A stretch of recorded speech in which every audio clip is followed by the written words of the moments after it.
What up, y'all? This is Azad Right. You're listening to Stash, or you're watching The Stash, or however you get your fucking content. And it's for the hopeful. Fuck with me, bitch.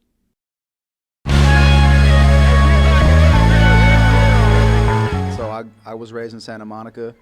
I grew up in Venice for until I was in elementary school.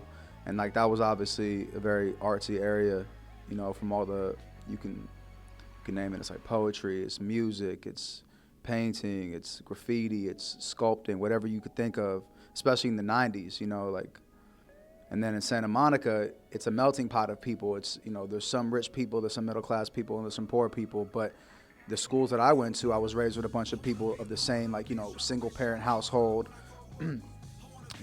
not very well off, the parents had to work for what they had, but also very educated. But I would travel around. My father, he's a poet, and he had a very interesting life.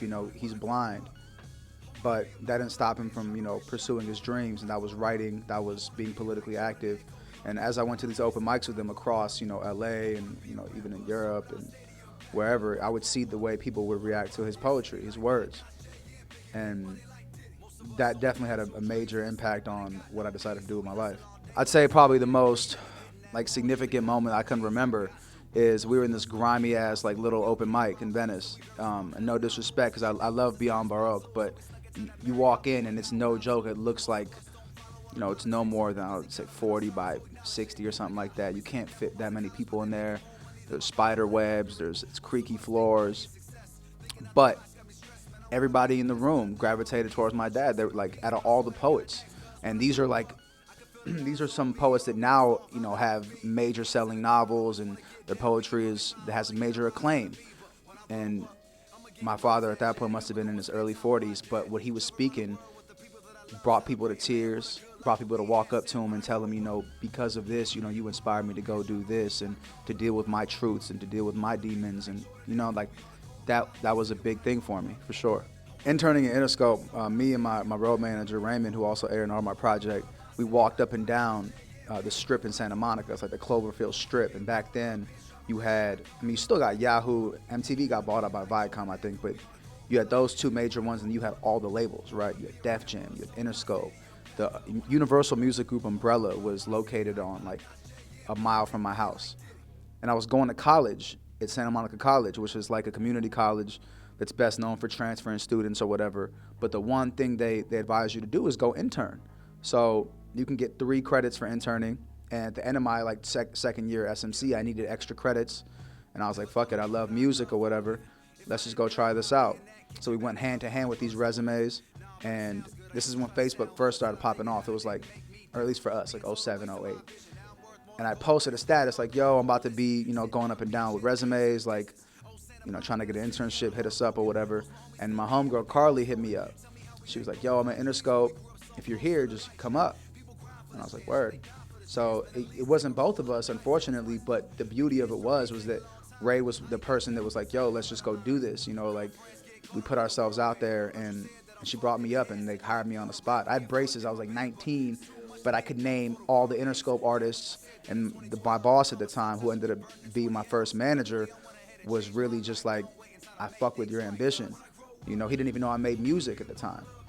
Because I couldn't go in there being I have ulterior motives or whatever. I kind of wanted their and then slowly they started finding out. For the Hopeful took 3 years to make. In the reality of things, it took my whole life to make, because it's my first full-length album, project, whatever the fuck you want to call it. I had a mixtape called Time Is Right, but it was more me experimenting with different sounds. This project was very thought out from it's three-dimensional. It's on purpose. We sequenced it a certain way on purpose. Everything was very thought out. It wasn't let's just go make let's make 70 songs and choose the best 13. It was let's make music that goes together seamlessly. Because I don't just writing music to write music. It has to strike a chord with me. It has to be I got to be inspired. It's not okay, let's take 3 club tracks, 3 girl tracks. Albums are constructed a certain way by the labels.